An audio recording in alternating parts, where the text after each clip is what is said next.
Un esprit faible se désintègre à la première tempête. Un esprit fort, en revanche, se trempe à chaque coup, comme l'acier forgé entre les flammes. La différence ne réside pas dans la chance, ni dans ce qui se passe là-bas. Elle réside dans ce que vous faites de ce qui se passe. Personne ne naît mentalement fort. Cette force se construit, s'entraîne, s'exige. Il ne s'agit pas de belles phrases ou de motivation vide. Il s'agit de caractère. Cette vidéo ne cherche pas à vous divertir. Elle cherche à vous déranger, à vous réveiller, à vous pousser à regarder ce que vous ne voulez pas voir. Parce que tant que vous continuerez à blâmer le monde, les gens ou le passé pour votre état mental, vous resterez prisonnier de l'extérieur. Le stoïcisme le rend clair.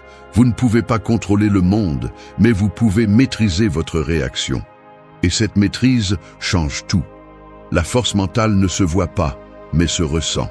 C'est cette voix intérieure qui, au milieu du chaos, ne crie pas, mais ne se tait pas non plus. Elle agit simplement, fermement, sans besoin de validation. Il ne s'agit pas d'éviter la douleur, mais de l'utiliser. Il ne s'agit pas de ne pas ressentir la peur, mais de ne pas laisser la peur vous diriger. Il ne s'agit pas de nier la réalité, mais de l'affronter avec un esprit clair et une volonté ferme. Chaque leçon que vous trouverez ici est conçue pour cela, pour que vous arrêtiez de fuir et commenciez à vous entraîner. Cette vidéo est un manuel de guerre interne, un guide stoïcien pour ceux qui en ont assez de se briser et veulent enfin se construire. Peu importe où vous en êtes, si vous décidez d'écouter avec ouverture, vous finirez plus fort. Non pas à cause de ce que dit cette vidéo, mais à cause de ce que vous décidez de faire après l'avoir écouté. C'est la véritable transformation. Et elle commence maintenant. 1. Fais de la difficulté ton maître et non ton ennemi. Le fer le plus résistant ne naît pas ainsi. Il est façonné à coups de marteau, sous une chaleur extrême, tordu encore et encore, jusqu'à ce que sa forme devienne une force. C'est ainsi que fonctionne l'esprit humain. La douleur, la pression, le rejet, l'incertitude ne viennent pas pour te détruire, ils viennent pour te façonner. Mais seulement si tu cesses de voir la difficulté comme une menace. Seulement si, au lieu de te plaindre, tu décides d'apprendre. Celui qui fuit les défis ne découvre jamais qui il est vraiment. Celui qui les affronte, même s'il tremble, commence à construire quelque chose que personne ne peut lui enlever. Beaucoup de gens passent leur vie à maudire les épreuves, comme si le monde leur devait le confort, comme si l'inconfort était un défaut du système. Mais c'est tout le contraire. L'inconfort est le système. Le problème n'est pas la difficulté, c'est ton interprétation de celle-ci. Tu crois que parce que quelque chose fait mal, alors c'est mal. Tu crois que parce que quelque chose est difficile, alors ça ne vaut pas la peine. Et là, tu t'affaiblis. Le stoïcisme enseigne que les défis ne bloquent pas la voie. Ils sont la voie, car chaque difficulté est une leçon déguisée. Un maître qui, bien que sévère, a pour seul objectif ta croissance. Tu ne peux pas développer de force sans exigence. Personne ne devient fort en courant seulement quand il en a envie. Personne ne se construit en évitant la critique, le rejet ou l'effort. Se construit celui qui décide de rester quand tout lui dit d'abandonner. Se construit celui qui comprend que la douleur n'est pas l'ennemi, mais l'avertissement que tu sors de ta zone de faiblesse. Car chaque fois que tu fuis quelque chose d'inconfortable, tu renforces une partie de toi qui veut rester faible. Et chaque fois que tu l'affrontes, même si tu échoues, tu envoies un message interne. Je suis prêt à grandir. Sénèque disait que la difficulté renforce l'esprit comme le travail renforce le corps. Et il le savait par expérience, pas par théorie. Car vivre avec philosophie n'est pas répéter de jolies phrases, c'est appliquer de la discipline quand la vie devient rude. C'est ne pas avoir besoin que tout soit parfait pour rester ferme. C'est accepter que tu seras souvent fatigué, confus, désavantagé. Mais même là, tu peux répondre avec intégrité, avec concentration, avec courage. Et cela, même si le monde ne le voit pas, te rend dangereux pour la médiocrité. Tu n'as pas besoin de demander à la vie d'être plus facile. Tu as besoin de te demander à toi-même d'être plus fort.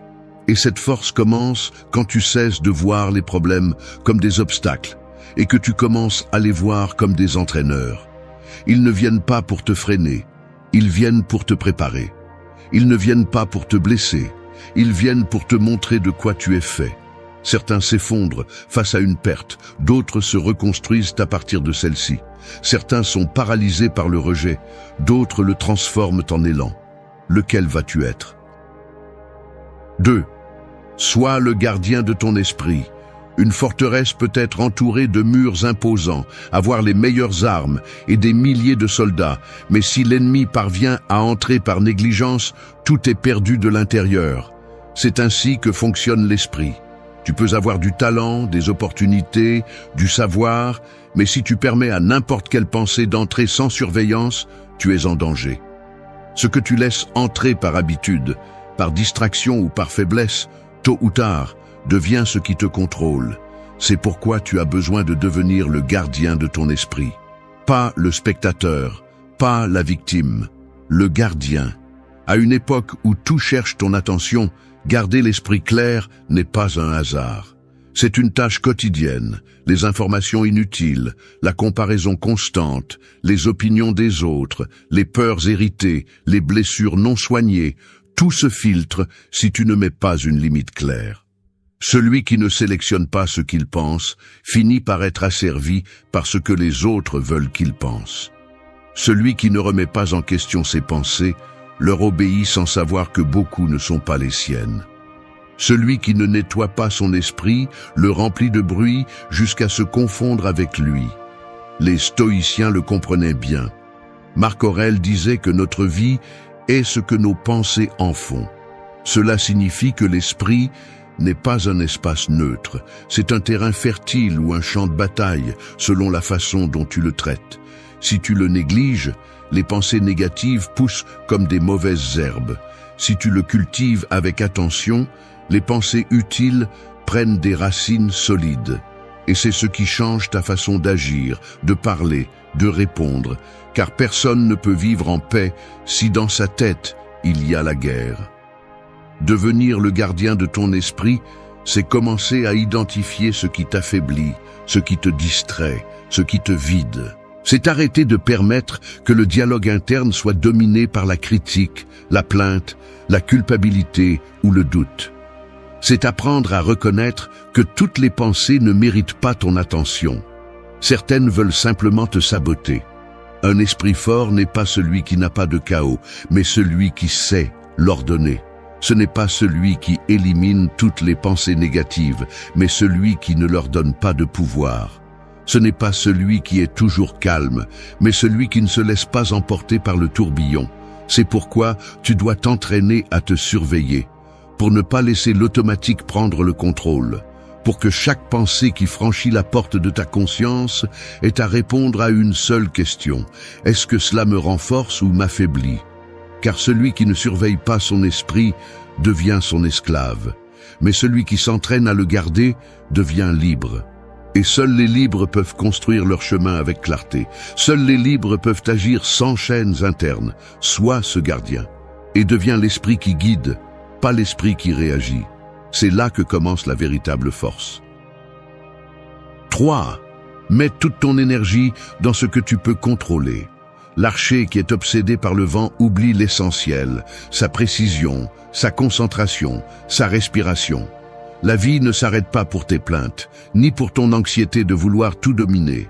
Et plus tu essaies de contrôler ce qui ne t'appartient pas, plus tu vas perdre d'énergie, plus tu vas accumuler de frustration, plus tu vas te sentir faible.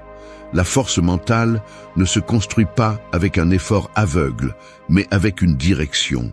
Savoir sur quoi concentrer ton énergie est le premier acte de sagesse. Trop de personnes vivent piégées par ce que les autres pensent, par ce qui pourrait arriver, par ce qu'elles ne peuvent plus changer. Et cette usure ne produit pas de résultats, elle ne fait qu'alimenter la confusion. L'esprit se toxifie lorsque tu insistes pour vouloir changer l'extérieur avant de maîtriser l'intérieur. Le stoïcisme enseigne quelque chose de simple mais de puissant. Il y a des choses qui dépendent de toi et d'autres qui ne le font pas. Ta tâche n'est pas de forcer le monde à s'adapter, mais de t'adapter pour répondre avec clarté. Tu ne peux pas empêcher quelqu'un de te critiquer, mais tu peux décider de ne pas le prendre pour une vérité, Tu ne peux pas effacer le passé, mais tu peux agir avec fermeté dans le présent. Tu ne peux pas contrôler l'économie, le climat ou les décisions des autres, mais tu peux ajuster ton attitude, ta discipline, ta réaction. C'est déjà plus que suffisant. Et si tu te concentres vraiment sur cela, le reste perd beaucoup de son pouvoir. La force mentale se dilue lorsque tu vis en attendant que tout soit en ta faveur pour agir. Si tu n'es fort que lorsque tout est calme, alors tu n'es pas fort, tu es simplement à l'aise. Le véritable pouvoir apparaît lorsque, même avec du bruit à l'extérieur, tu as de l'ordre à l'intérieur. Non pas parce que tu as le contrôle total, mais parce que tu sais où tu l'as et tu y mets toute ta force. Chaque jour, tu peux choisir entre réagir ou agir, entre gaspiller de l'énergie sur ce qui te dérange ou l'utiliser pour ce qui te construit, entre perdre du temps à souhaiter que les choses soient différentes ou te lever et faire ce qu'il faut. C'est la bataille quotidienne, et elle se gagne avec concentration, pas avec des plaintes. Dirige ton attention comme celui qui aiguise un outil. Arrête de donner ton énergie à ce qui est inutile. Arrête d'alimenter des scénarios que tu ne peux pas contrôler. Reviens à toi. Mets de l'ordre dans ton esprit. Aligne tes actions. Concentre-toi uniquement sur ce qui dépend de toi. Le reste ne mérite pas ton épuisement. Il mérite ton indifférence. Parce que celui qui maîtrise son énergie maîtrise sa vie. Et celui qui maîtrise sa vie n'a plus besoin de contrôler le monde. 4. Transforme chaque obstacle en carburant. Chaque incendie a deux options, consommer ou forger. Entre des mains faibles, il détruit. Entre des mains disciplinées, il façonne le caractère. Il en va de même pour les difficultés. Elles ne viennent pas pour t'arrêter. Elles viennent pour te révéler qui tu es quand tu ne peux plus feindre la force. Et c'est précisément à ce moment-là, quand ça fait mal, quand ça brûle, que tu décides si tu vas te briser ou transformer ce feu en élan. Au lieu de réagir par des plaintes, comme tant d'autres le font, tu dois t'arrêter et observer. Ce qui semble maintenant être un blocage, peut-être est-ce un entraînement. Ce que tu ressens aujourd'hui comme une punition, peut-être est-ce une direction. Car chaque coup, bien qu'il semble injuste, contient en lui une instruction. Mais tout le monde ne la voit pas. Seuls ceux qui décident de regarder depuis un autre angle, depuis un autre niveau de conscience. L'erreur commune est de supposer que la vie est conçue pour le confort, que le succès arrive sans trébucher, que le chemin doit être lisse, mais sans tension, il n'y a pas de croissance. Sans pression, il n'y a pas de force. Prétendre avancer sans difficulté est comme vouloir apprendre sans faire d'erreur. La réalité fait mal, dérange, défie. La réalité façonne. Marc Aurèle a écrit que l'obstacle à l'action stimule l'action. Ce qui obstrue le chemin devient le chemin. Ce n'était pas de la poésie, c'était un avertissement. Chaque fois que tu fais face à une barrière, tu as deux chemins. Perdre de l'énergie à te plaindre ou canaliser cette énergie pour monter le niveau. Un esprit entraîné ne nie pas la difficulté, il l'adapte, il la transforme. Il n'y a pas de croissance sans friction. Tout ce qui t'a un jour renforcé t'a d'abord désorganisé. Chaque situation qui t'a fait mal a laissé une porte ouverte. Peut-être ne l'as-tu pas remarqué parce que tu étais concentré sur le dommage. Mais cette porte est toujours là, attendant que tu utilises l'expérience comme un élan. La clé est de ne pas gaspiller les moments difficiles. S'ils font mal, qu'ils en valent la peine. S'ils pèsent, qu'ils construisent. Arrête de voir les obstacles comme des freins. Commence à les voir comme des matériaux de construction. Là où tu as perdu quelque chose, tu peux gagner en vision. Là où une porte t'a été fermée, tu peux apprendre à en ouvrir d'autres. Tout ce qui te pousse hors de ta zone de confort te rend service, même si cela ne semble pas être le cas. Chaque défi est une énergie brute. Tu peux la laisser se dissoudre en frustration ou tu peux la diriger comme une force vers l'avant. Et ce choix ne dépend pas de la chance, il dépend de ton entraînement mental. Ne te mets pas à lutter contre le mur, utilise-le pour monter plus haut. C'est ce que font ceux qui ne se brisent pas, c'est ce que font ceux qui se forgent. 5. Maîtrise tes émotions avant qu'elles ne décident pour toi.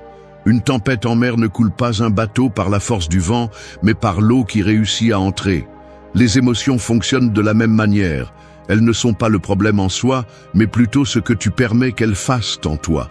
Si tu ne prends pas le contrôle, elles s'infiltrent, inondent, déforment. Et quand tu ne décides plus clairement, elles décident pour toi.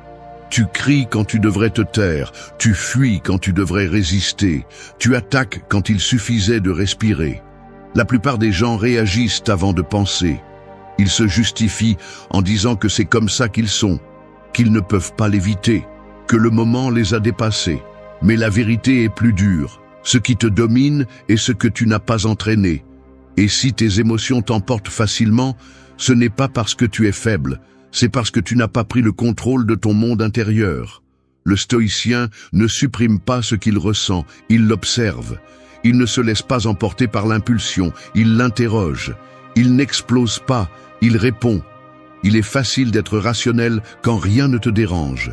Le véritable entraînement a lieu lorsque tu es face au conflit, face au rejet, face à l'incertitude. Là où le sang se réchauffe et l'esprit s'obscurcit, c'est là que ta discipline émotionnelle est mise à l'épreuve. Car avoir des émotions est naturel, mais agir à partir d'elles sans filtre, c'est renoncer à la maîtrise de soi. Et sans maîtrise, tu deviens l'outil de tes impulsions. Ressentir de la peur, de la colère, de la tristesse ou de la frustration ne te rend pas inférieur. Mais permettre à ces émotions de conduire tes décisions, oui. Chaque fois que tu choisis à partir de la colère, tu cèdes du pouvoir. Chaque fois que tu décides à partir du désespoir, tu nourris le chaos. Chaque fois que tu parles sans te contrôler, tu laisses l'extérieur dicter ton comportement. C'est l'opposé de la force. C'est vivre à la merci de l'environnement. Te maîtriser n'est pas te réprimer, c'est reconnaître ce que tu ressens sans lui donner le gouvernail. C'est te dire à toi-même « cela m'affecte, mais cela ne va pas décider pour moi ». Parce que tu n'es pas l'émotion. Tu es celui qui l'observe, tu es celui qui décide comment agir après l'avoir ressenti. Et cela te donne un avantage. Un esprit qui peut se calmer au milieu du feu n'est plus l'esclave de rien. Tu ne peux pas contrôler ce que tu ressens, mais tu peux décider de ce que tu fais avec ce que tu ressens. C'est le point de basculement. C'est là que commence la maturité émotionnelle. C'est là que se construit le caractère. Parce que celui qui gouverne son monde intérieur devient invincible à l'extérieur, et il n'a pas besoin de le crier. On le remarque à sa façon d'être présent, dans son silence ferme, dans sa capacité à agir sans se perdre. Maîtriser tes émotions, c'est maîtriser ton destin. Tout le reste n'est que ruine déguisée en réaction. 6. Vis en te rappelant que le temps est limité. Chaque seconde qui passe ne se récupère pas, il n'attend pas, il ne demande pas si tu es prêt. Et pourtant, beaucoup vivent comme si le temps était éternel, comme si chaque jour pouvait se répéter sans conséquence. La vérité est autre, tout se termine. Et le plus grave n'est pas de mourir, c'est de vivre comme si cela n'avait pas d'importance. Car celui qui oublie que le temps est fini, le gaspille sans culpabilité. Et quand il veut réagir, il est déjà trop tard. Il n'y a pas de ressource plus précieuse que le temps, mais c'est la première que l'on donne sans réfléchir. Tu le donnes à ceux qui ne le méritent pas. Tu le consacres à des distractions qui ne te construisent pas. Tu le perds dans des conversations vides, des routines automatiques, des excuses recyclées. Tu le donnes comme si tu avais une réserve secrète, mais tu ne l'as pas. Et cette inconscience est ce qui affaiblit ta vie. Non pas parce que tu vis peu, mais parce que tu vis sans objectif. Marc Aurèle se répétait chaque jour que cela pourrait être son dernier. Non pas pour vivre dans la peur, mais pour vivre avec intention.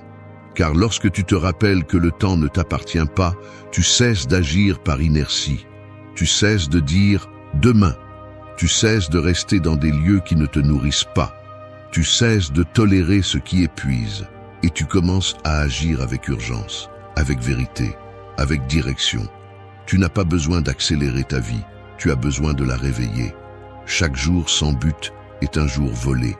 Chaque décision reportée est une porte fermée. Ce que tu ne fais pas aujourd'hui, tu ne le feras probablement pas non plus plus tard. L'attente prolongée affaiblit la volonté. L'action précoce renforce le caractère. Il ne s'agit pas de courir sans but, il s'agit de vivre avec intention. De te demander chaque soir si tu as vraiment utilisé ta journée ou si tu as simplement survécu. Penser à la mort n'est pas se rendre, c'est se réveiller à la vie.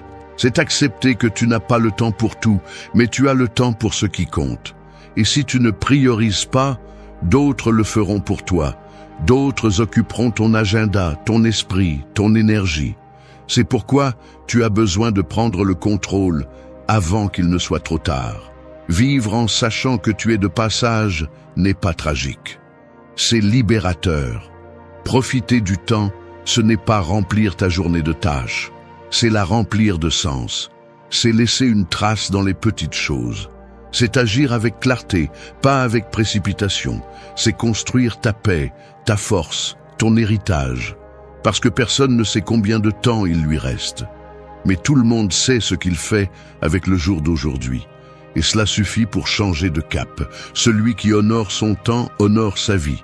Le reste est oubli déguisé en routine. 7. Entraîne-toi dans l'inconfort pour être invincible dans la tempête. Les racines ne se renforcent pas quand tout est calme. Elles s'approfondissent lorsque le terrain est dur, lorsque le climat est adverse, lorsque la vie n'offre aucune garantie. C'est ainsi que le caractère se développe, non pas pendant les jours faciles, mais pendant les moments où tout est difficile. L'inconfort n'est pas un ennemi, c'est une salle de sport. C'est dans cet espace, entre ce qui fait mal et ce que tu choisis de supporter, que ta véritable force se définit. Beaucoup demandent plus de contrôle, plus de paix, plus de succès, mais ne sont pas prêts à s'accommoder pour quoi que ce soit. Ils fuient le silence, évitent la pression, détestent l'effort soutenu. Ils cherchent des résultats immédiats et se désespèrent si quelque chose les dérange.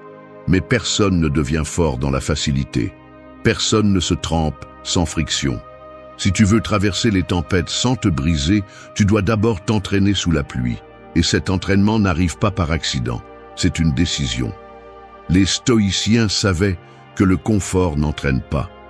Sénèque s'exposait volontairement à la difficulté pour se rappeler qu'il pouvait vivre sans luxe. Il ne le faisait pas par goût pour la souffrance, mais par préparation. Il savait que celui qui ne s'adapte qu'au confort se brise face à l'inattendu. C'est pourquoi, si tu choisis de t'entraîner dans l'inconfort maintenant, lorsque la vraie tempête arrivera, tu ne seras pas un novice, tu seras résistant. S'entraîner dans l'inconfort ne signifie pas vivre dans la souffrance. Cela signifie pratiquer ce qui est difficile avant que la vie ne t'oblige à le faire. Cela signifie se réveiller tôt lorsque le corps veut rester au lit. Cela signifie dire non lorsque l'on te pousse à suivre le courant. Cela signifie rester silencieux lorsque l'ego veut crier. Cette discipline quotidienne façonne quelque chose que tout le monde n'a pas, la stabilité au milieu du chaos. Quand tout brûle, celui qui s'est entraîné dans l'inconfort ne réagit pas avec panique. Il répond avec calme. Parce qu'il a déjà été là, dans des situations où ça faisait mal, où le corps demandait à abandonner, mais l'esprit a décidé de continuer. Cela ne s'improvise pas. Cela se construit à travers des choix petits et constants. On le gagne dans les jours ordinaires, pas dans les urgences. Personne ne veut de la douleur, mais celui qui la supporte intentionnellement trouve en elle un outil. Il la transforme en concentration, en clarté, en pouvoir. L'inconfort t'oblige à regarder ce que tu as besoin d'entraîner. Il révèle tes limites, et si tu les affrontes au lieu de les éviter, tu cesses d'être faible à l'intérieur. Tu deviens résistant, et le meilleur sans avoir besoin de le montrer. Quand la tempête arrivera, qu'elle te trouve préparé, qu'elle te trouve éveillé, qu'elle te trouve fort, non pas par chance, mais parce que tu as décidé de t'entraîner là où les autres se cachent. C'est ça la véritable invincibilité, celle qui ne se voit pas, jusqu'à ce qu'elle soit nécessaire. 8. Redéfinis la richesse comme ayant besoin de moins. Un sac à dos léger te permet d'avancer plus vite, mais beaucoup portent un poids si lourd qu'ils confondent valeur et excès. Ils pensent que plus ils ont, plus ils seront en sécurité. Plus ils accumulent, plus ils seront réussis. Mais ce qu'ils ne voient pas, c'est que plus ils ont besoin, plus ils deviennent fragiles. La vraie richesse n'est pas d'avoir beaucoup, mais de dépendre de peu. Et cette liberté intérieure vaut plus que n'importe quel compte en banque. Le problème n'est pas de profiter du matériel, c'est de le transformer en condition pour se sentir bien. C'est de dépendre du nouveau téléphone pour être heureux. C'est de croire que sans certaines marques, expériences ou commodités, tu ne peux pas être en paix. C'est là que commence le piège. Parce qu'une chose est d'avoir et une autre très différente est de nécessité. La première est externe. La seconde te lie de l'intérieur. Et tout ce qui te lie te retire du pouvoir. Le stoïcisme ne méprisait pas le matériel, mais il te mettait en garde pour que tu t'entraînes à ne pas être son esclave. Épictète disait que celui qui a besoin de peu est invincible. Parce que si on te prend quelque chose et que tu restes toi-même, alors rien ne peut vraiment te blesser. Mais si ton identité est construite sur ce que tu possèdes, tu es en danger. Parce que le monde change, les choses se cassent, les gens partent, et si tout cela tombe, qui es-tu en dessous de tout cela? Redéfinir la richesse est un acte de courage. Non pas parce que tu te forces à vivre avec le minimum, mais parce que tu oses regarder en face ta dépendance. Tu peux avoir des choses et en profiter sans être dominé par elles. Tu peux atteindre des objectifs sans qu'ils te définissent. Tu peux aspirer à plus sans que ce plus ne détermine ta valeur. Parce que ta vraie valeur n'est pas dans ce que tu portes, mais dans la façon dont tu marches quand on te retire le poids. Avoir besoin de moins n'est pas renoncer.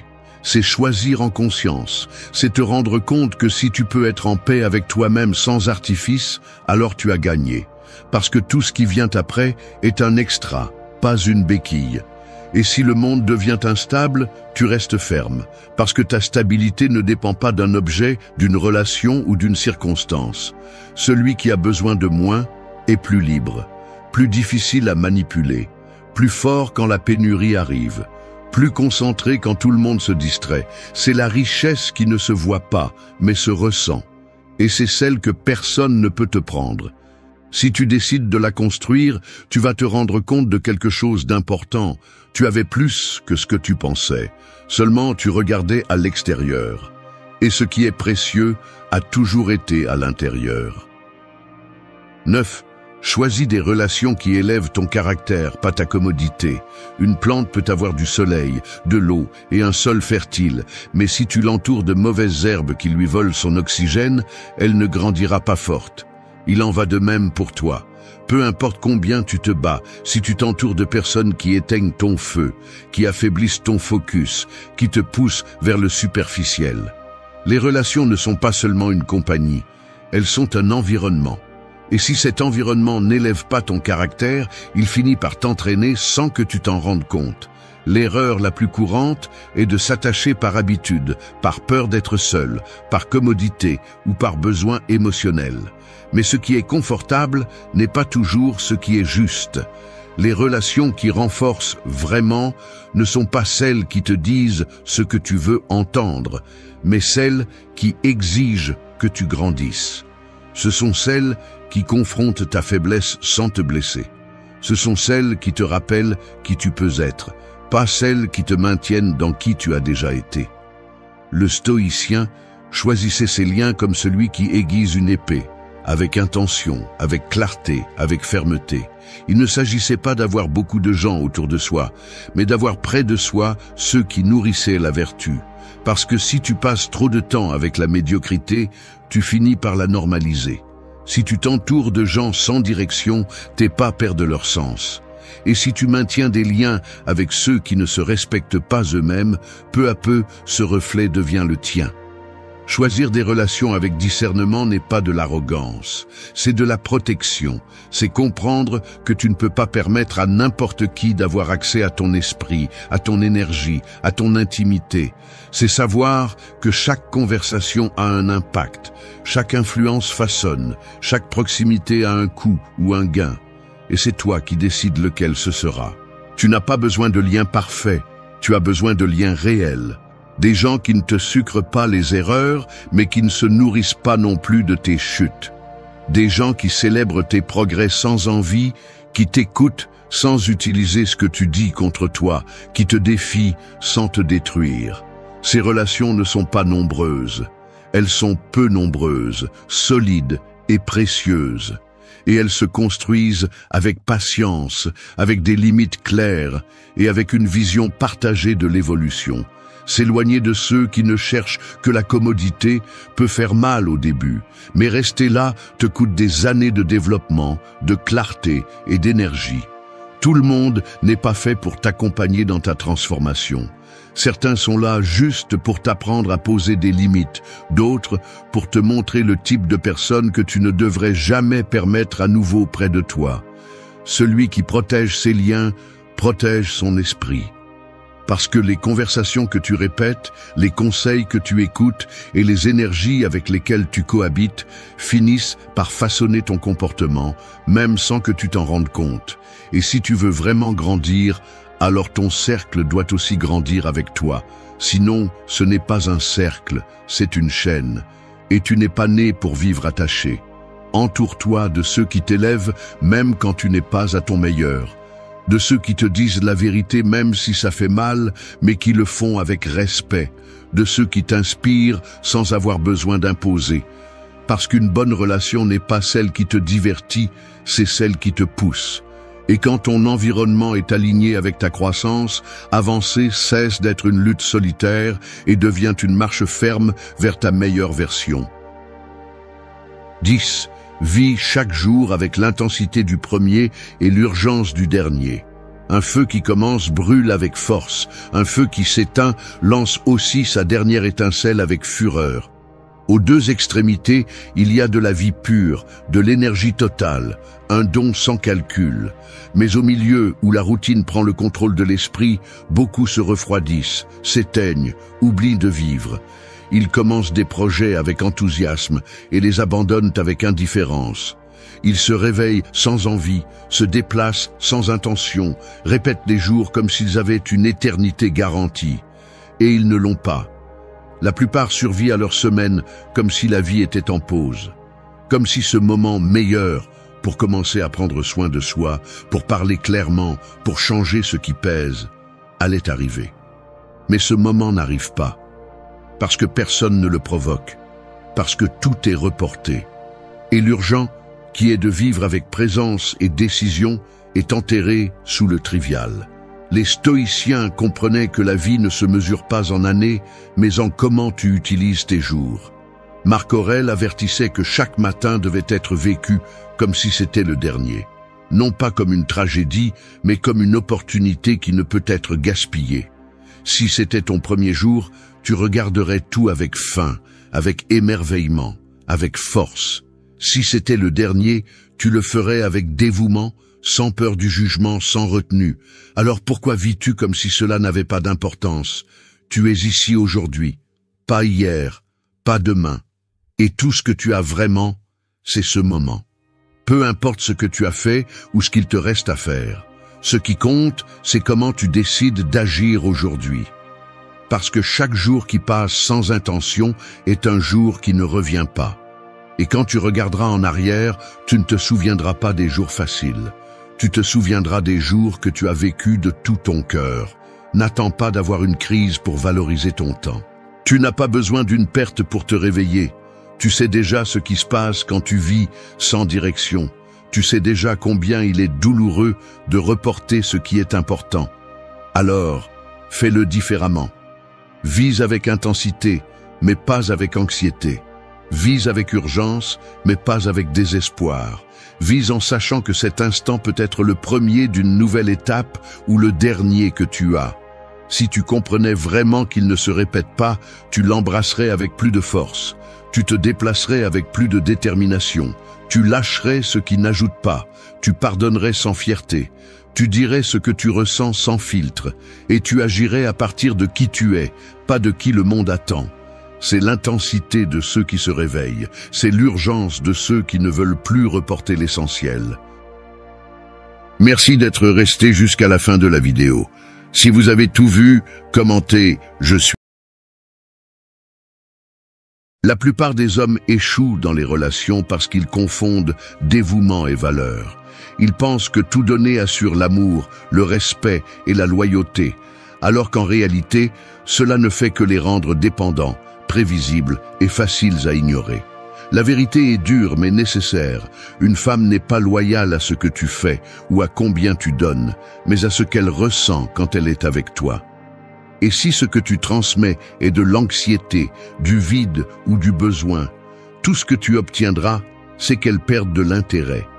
La loyauté féminine naît de 4 piliers qui ne s'achètent pas avec un effort désespéré. La paix qu'elle ressent à tes côtés, le respect que tu inspires avec ta fermeté, la sécurité de savoir où tu vas et la liberté que tu lui donnes d'être une femme sans porter tes tempêtes. C'est là le véritable noyau de la masculinité stoïcienne, non pas l'obsession de plaire, mais la capacité de tenir fermement à ta mission et à tes principes. Ce qui détruit le respect ne sont pas les erreurs, mais la faiblesse déguisée en amour. Aimer sans limite, chercher constamment l'approbation ou la faire devenir ton centre, te vole ton attrait et te place au mauvais endroit. Un homme sans direction devient un fardeau et personne ne veut être lié à un poids. Cette vidéo ne va pas adoucir la réalité ni généraliser. Nous allons parler clairement de ce qui compte vraiment et de comment construire une valeur solide qui génère de l'attraction et de la loyauté naturellement. 8 conseils pratiques, directs et applicables, qui n'ont rien à voir avec le fait de donner plus, mais d'être plus. Reste jusqu'à la fin, car ici, il ne s'agit pas de changer quelqu'un d'autre, mais de te transformer en un homme capable d'inspirer le respect et la confiance sans le supplier, sans le mendier et sans perdre ta paix. 1. Contrôle ton besoin d'approbation. Un loup qui a perdu l'habitude de chasser commence à rôder autour des camps à la recherche de reste, et même s'il peut se rassasier pour un moment, son essence se flétrit parce qu'il ne vit plus de sa force, mais de sa dépendance. Il en va de même pour l'homme qui cherche constamment l'approbation, qui mesure sa valeur dans les yeux des autres et qui attend la reconnaissance pour se sentir en sécurité. Cet homme a oublié que la force ne se demande pas, elle se rayonne. Et celui qui a besoin d'être validé à chaque pas finit par paraître faible, même si ses intentions sont nobles. Le besoin d'approbation est la prison la plus courante de notre époque. Depuis notre plus jeune âge, on nous habitue à attendre des applaudissements pour chaque réussite, des félicitations pour chaque effort et de l'attention pour chaque geste. Mais lorsqu'un homme traîne cette habitude dans ses relations, surtout avec une femme, la seule chose qu'il réussit à faire est d'éroder l'attraction.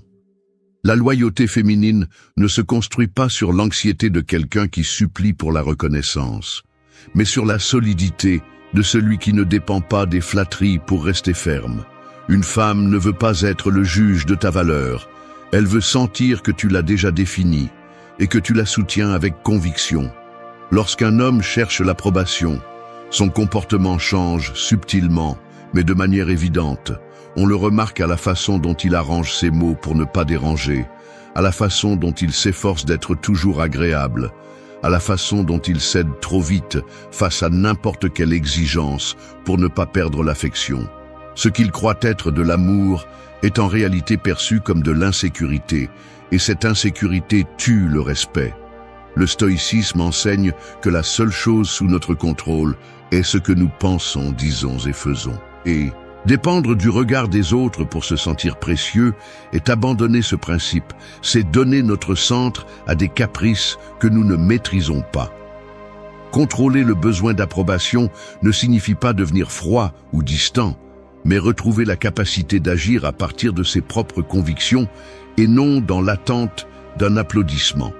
C'est apprendre à dire ce que tu penses sans craindre d'être jugé, à maintenir une limite même si elle peut déranger, à rester ferme dans ta mission même si tu ne reçois pas de reconnaissance immédiate.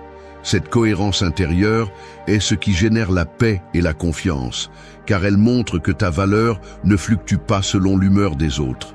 En pratique, contrôler le besoin d'approbation s'entraîne avec de petites décisions quotidiennes. N'explique pas chaque action pour qu'elle soit comprise. Ne cherche pas à te justifier chaque fois que quelqu'un n'est pas d'accord. Ne modifie pas tes plans simplement par peur de décevoir. La vie réelle ne récompense pas celui qui veut toujours plaire. Elle récompense celui qui reste solide au milieu des critiques. La femme à tes côtés n'a pas besoin d'un homme qui lui obéit en tout, elle a besoin de sentir qu'elle peut compter sur quelqu'un qui sait qui il est et où il va.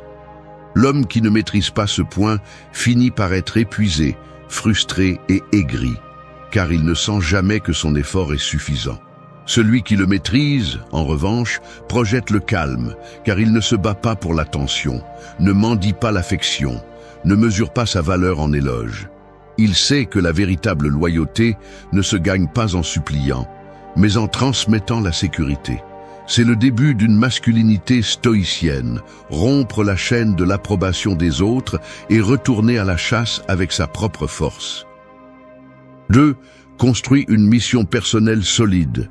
Tu n'es pas intéressant simplement parce que tu existes. Tu n'es pas attirant simplement parce que tu es présent. Le respect n'est pas accordé par sympathie. Il est éveillé lorsque ta vie a une direction. Et si tu n'as pas de cap, prépare-toi à être emporté par tout ce que les autres veulent t'imposer. C'est la dure réalité que beaucoup d'hommes refusent d'accepter. Vivre sans mission, c'est vivre en spectateur, et celui qui ne construit pas un but devient une partie du but de quelqu'un d'autre. Une mission personnelle solide ne consiste pas à avoir un grand rêve qui sonne bien à raconter. C'est une déclaration silencieuse qui définit pourquoi tu fais ce que tu fais, pourquoi tu te lèves quand personne ne t'y oblige, et ce que tu es prêt à sacrifier pour y arriver. Un homme avec une mission n'a pas besoin de le crier. Cela se voit dans son regard, dans ses habitudes, dans sa façon de répondre au chaos. Quand tu as quelque chose à défendre au-delà de l'ego, tu deviens plus difficile à briser, plus concentré, plus attirant. Les femmes ne se sentent pas loyales envers un homme qui les fait devenir son centre, parce que ce n'est pas de l'amour, c'est un manque déguisé. La véritable attraction surgit lorsqu'elles perçoivent que tu as déjà une direction, qu'elles ne sont pas ton air, mais ta compagne si elles décident de marcher avec toi. Personne ne veut être le tout de quelqu'un qui n'a rien d'autre. La femme se sent en sécurité lorsqu'elle sait que tu ne tournes pas autour d'elle, mais autour de quelque chose de plus profond, quelque chose qui ne vacille pas avec une dispute, une émotion ou une mauvaise journée. Un homme sans mission vit de manière réactive. Il change de cap en fonction du climat émotionnel, s'adapte à ce que les autres veulent voir en lui, perd le respect même de celui qui l'aime le plus, parce qu'il ne s'agit pas de combien tu fais pour les autres, mais que ton chemin soit clair et ton dos fort. Quand tu as une mission, tu n'as pas besoin de prouver quoi que ce soit. Ta seule présence communique une direction, et cela suffit. De la perspective stoïcienne, vivre avec un but ne signifie pas chercher des réalisations externes, mais vivre en cohérence avec tes valeurs internes. La discipline, la tempérance, le courage et la sagesse ne sont pas hérités, ils sont entraînés tous les jours en suivant un objectif qui exige d'être meilleur, sans besoin de reconnaissance. Un homme avec une mission ne concurrence pas, il se concentre, il ne discute pas de futilité, il agit avec clarté. Il n'a pas besoin d'attention, il génère un impact avec ce qu'il construit. Commence par le petit, mais constant. Définis ce que tu n'es plus prêt à tolérer, ce que tu as besoin de développer, quelle partie de toi exige de la discipline. C'est ta mission initiale. N'attends pas que tout soit clair, commence au milieu du bruit, mais commence. Ta vie a besoin de structure, et cette structure ne vient de personne d'autre que de toi. Un homme avec un but ne s'arrête pas pour ceux qui le questionnent, ni ne se décompose pour ceux qui l'abandonnent. Son chemin est son encre. Si tu ne sais pas quelle est ta mission, cherche dans ce qui te fait grandir, dans ce qui fait mal mais construit, dans ce qui exige plus de toi sans te rabaisser. Elle est là. Et si tu l'as déjà, protège-la. Parce que perdre ta mission, c'est perdre ton essence. Et sans cela, il n'y a pas de respect, pas d'attraction, pas de direction. 3. Établis des limites claires et fermes. Certains territoires sans frontières finissent en ruine. Il suffit de regarder n'importe quelle époque de l'histoire pour le confirmer. Les civilisations qui n'ont pas protégé leurs limites ont été pillées, dominées ou détruites. Et si cela arrive au peuple, cela arrive aussi aux hommes. Ne pas établir de limites est une manière silencieuse d'inviter à l'épuisement, d'ouvrir la porte au manque de respect, de laisser n'importe qui entrer et briser ce que tu as mis du temps à construire. Le problème survient lorsque l'on croit que l'amour doit être sans condition. On répète comme un leitmotiv romantique qu'aimer, c'est permettre, céder, toujours s'adapter. Mais il n'y a rien de plus destructeur qu'une relation où l'on s'annule par peur de déranger. Il ne s'agit pas d'imposer, mais de définir. Il ne s'agit pas de contrôler, mais de soutenir. Sans limite, il n'y a pas de respect. Sans respect, il n'y a pas d'attraction. Et sans attraction, la loyauté devient une routine vide. Accepter tout pour éviter les conflits ne te rend pas plus mature, cela te rend plus faible. Chaque fois que tu laisses passer un manque de respect pour ne pas paraître difficile, ce que tu fais vraiment, c'est montrer aux autres jusqu'où ils peuvent te pousser. Cette flexibilité mal comprise est perçue comme un manque de caractère. La fermeté n'éloigne pas celui qui apprécie ta présence. Ce qui éloigne, c'est ton silence lorsque tu aurais dû parler, ta passivité lorsque tu aurais dû te retirer. Dans la vision stoïcienne, les limites ne sont pas des actes d'orgueil, ce sont des actes de vertu. Ils représentent l'équilibre entre le respect de soi et la justice envers les autres. Marc Aurèle parlait de vivre en harmonie avec soi-même, et cette harmonie n'est pas possible si chaque jour tu refoules ce que tu ressens pour maintenir des liens instables. L'âme se brise en morceaux chaque fois que tu cèdes ce qui est important pour éviter de perdre quelque chose ou quelqu'un. Le manque de limites transforme les relations en un terrain toxique. Au début, cela peut sembler aimant, généreux ou compréhensif. Mais avec le temps, la personne qui cède tout devient un ressentiment silencieux, qui porte le poids de ce qu'elle n'a jamais osé défendre. C'est alors que le respect meurt et que l'épuisement, les disputes répétitives, la perte d'admiration apparaissent. Parce qu'on ne peut pas aimer quelqu'un qu'on ne respecte pas, et on ne peut pas respecter quelqu'un qui ne se respecte jamais lui-même. Les limites ne sont pas trop discutées. Elles ne sont pas lancées comme des menaces, ni accompagnées de drames. Elles sont vécues. Elles sont soutenues par des actions, des silences fermes, des décisions claires. Tu n'as pas besoin de dire « je mets des limites ». On le remarque quand quelqu'un franchit une ligne et que tu ne restes tout simplement pas là. C'est cette autorité silencieuse qui marque. Elle n'oblige pas, mais elle laisse une trace. Définir tes limites commence par reconnaître ce que tu ne tolères pas, ce qui te fait mal, ce qui t'annule. Ensuite, observer où tu te tais par peur. Peur de déranger, de paraître égoïste, d'être abandonné. Et c'est là que vient le plus important. Décider que ta valeur ne réside pas dans le fait d'être accepté, mais dans le fait d'être cohérent. Si cette cohérence dérange quelqu'un, alors cette personne n'a jamais vraiment été avec toi, mais avec la version manipulable que tu as construite pour plaire. Établir une limite n'est pas perdre quelqu'un, c'est te retrouver toi-même. Et quand tu es complet, fort, en paix avec toi-même, les relations qui entrent dans ta vie le font à partir d'un autre lieu. Elles ne cherchent plus à te contrôler, à te briser, à t'utiliser. Elles s'alignent avec toi, elles ne t'exigent pas de te trahir. C'est du pouvoir, c'est de la masculinité réelle, c'est du respect bien mérité.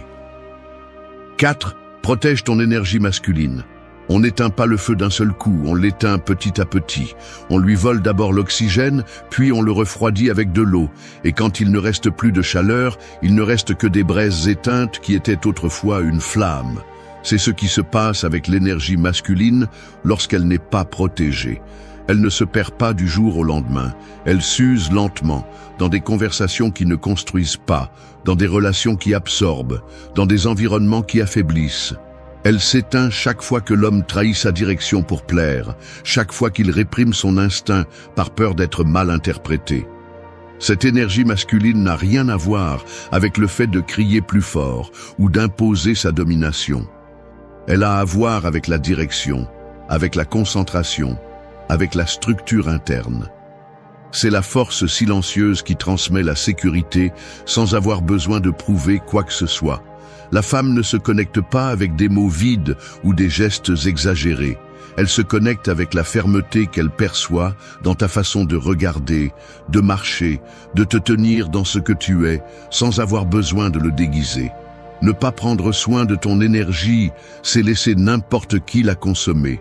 C'est te donner sans filtre à des personnes qui ne construisent pas. C'est discuter pour des émotions étrangères que tu ne peux pas contrôler. C'est te justifier pour chaque décision. C'est te laisser emporter par le chaos émotionnel des autres. Cette constante livraison te fragmente, t'épuise, te déconnecte de l'essentiel. L'énergie masculine a besoin de contenir, pas de répression mais de discipline. Elle nécessite des espaces de silence, de défis, de buts. Elle se renforce dans la solitude choisie, dans le travail constant, dans la capacité de maintenir ta position lorsque le monde attend que tu réagisses. Tu n'as pas à répondre à tout, tu n'as pas à expliquer chaque pas, tu n'as pas à prouver ton pouvoir. Il suffit de l'incarner. Il suffit d'agir à partir de cette racine ferme qui ne se tord pas par besoin d'acceptation. Dans de nombreuses relations, l'homme finit par se transformer en thérapeute émotionnel, en sauveur, en mur de contention pour tout le déséquilibre étranger. On lui demande une compréhension infinie, une tolérance exagérée, une disponibilité absolue. Mais en même temps, on attend de lui qu'il maintienne son attrait, sa clarté, son contrôle. Cette paradoxe détruit celui qui ne sait pas se protéger. Du point de vue stoïcien, protéger ton énergie fait partie du contrôle interne. Il ne s'agit pas d'être distant ou froid, mais d'agir à partir de la raison, pas de l'impulsion. Épictète enseignait que nous ne contrôlons pas ce que font les autres, seulement comment nous répondons. Et quand quelqu'un met constamment ton centre à l'épreuve, le plus sage n'est pas de crier, ni de discuter, ni de plaire. Le sage est de se retirer.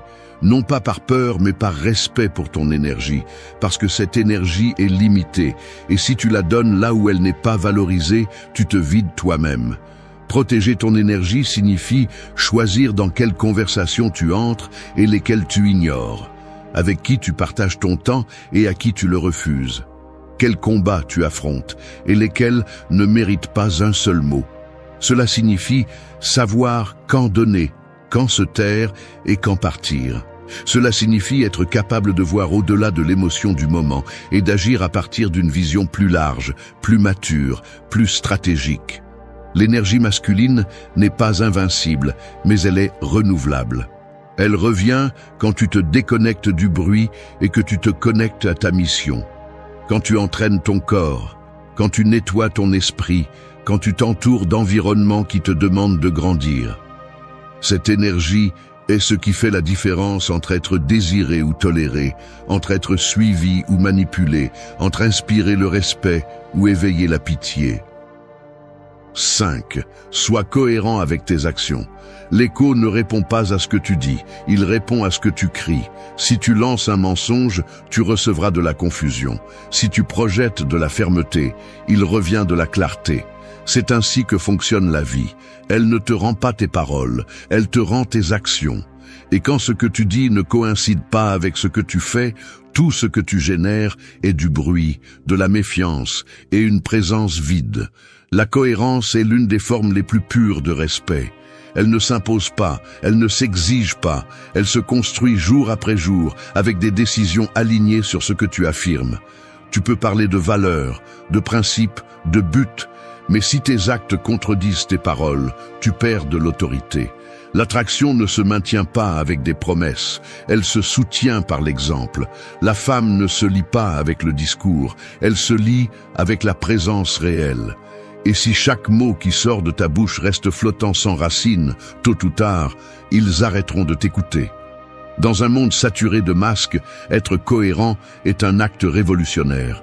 La plupart disent ce qui sonne bien, mais font ce qui leur convient.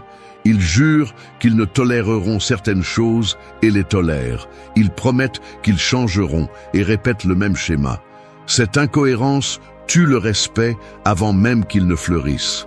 Parce que peu importe combien tu es éloquent, si tes actes ne soutiennent pas ce que tu prêches, tu n'es que du bruit de fond. Le respect naît lorsque tes pas sont l'extension de tes paroles. Quand tu n'as pas besoin de t'expliquer 1000 fois parce que ce que tu fais parle pour toi. Dans une relation, cette cohérence construit la sécurité. non pas parce que tu as toujours raison, mais parce qu'il est évident qu'il y a une direction, qu'il y a une intention, que tu ne fais pas de l'improvisation, ni que tu dis ce qui convient, mais que tu vis depuis ta vérité. Du point de vue du stoïcisme, la cohérence ne signifie pas la rigidité. Elle signifie l'intégrité. Elle signifie que tes valeurs ne changent pas en fonction de la personne que tu as en face de toi ou de ton état émotionnel du jour. Elle signifie que tu agis à partir d'un axe interne qui ne bouge pas avec le vent. Marc Aurèle parlait d'agir selon la nature de chacun, et cette nature ne se négocie pas pour l'approbation, ni ne se trahit par peur. Elle est honorée, elle est défendue, elle est vécue. Quand tu n'es pas cohérent, l'autre personne ne sait pas qui tu es vraiment. Un jour tu es ferme, le lendemain tu cèdes sous la pression. Un jour tu mets des limites, le lendemain tu les brises par peur de perdre de l'affection. Ce va-et-vient génère de l'insécurité. Et quand la femme ne sait pas quelle version de toi apparaîtra demain, elle arrête de faire confiance. La cohérence est ce qui différencie un homme respecté d'un homme toléré. Il n'a pas besoin d'imposer le respect, il l'incarne. Il n'a pas besoin de faire des discours sur ses principes, cela se voit dans chacune de ses décisions. Et cela pèse plus que n'importe quel mot bien dit. Parce que pendant que tous se battent pour avoir l'air bien, le cohérent agit simplement. Et cela se ressent. La pratique quotidienne de la cohérence exige que tu vérifies constamment si ce que tu fais reflète ce que tu penses et dis. Tu ne peux pas demander de la loyauté si tu trahis toi-même tes idéaux. Tu ne peux pas exiger de la clarté si tu te comportes avec deux visages. Tu ne peux pas demander de respect si tu agis à partir de la contradiction. La vie te mesure par l'ensemble de tes actes, pas par tes intentions. Et la femme aussi. Il ne s'agit pas d'être parfait, il s'agit d'être réel. Faire des erreurs, mais les assumer. Tomber, mais se relever sans excuse. Promettre peu, toujours accomplir.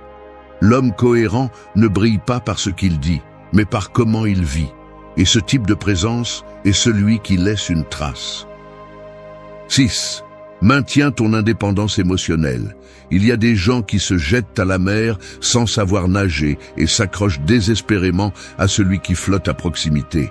Non pas parce qu'ils aiment, mais parce qu'ils sont en train de se noyer. C'est ainsi qu'est l'homme qui n'a pas d'indépendance émotionnelle. Il ne construit pas de liens par choix, il les construit par nécessité. Il n'aime pas en toute liberté, il le fait à partir du vide. Et lorsque ce manque devient évident, la connexion se brise. Parce que personne ne veut être la bouée de sauvetage de quelqu'un qui n'a pas appris à se soutenir seul. La dépendance émotionnelle ne crie pas toujours, elle murmure souvent. Elle se cache derrière les « sans toi je ne suis rien », les « rends-moi heureux », les « si tu pars je m'effondre ». Cela peut sembler romantique, mais en pratique c'est un fardeau. Une personne ne peut pas être ton centre, ton échappatoire, ton réconfort, ton tout. Et encore moins peut-elle ressentir la paix si elle perçoit que sa présence est la seule chose qui te maintient debout. L'indépendance émotionnelle ne signifie pas froideur ni détachement extrême. Cela signifie que tu étais déjà complet avant de rencontrer quelqu'un, que ta valeur ne change pas en fonction de l'état de la relation, que ton monde ne s'effondre pas à cause d'un rejet, que ton équilibre interne ne dépend pas de la façon dont on te regarde, de combien on t'écrit ou de si on te valide. Cela signifie que tu peux donner sans te vider, être présent sans te perdre, aimer sans perdre le contrôle de toi-même.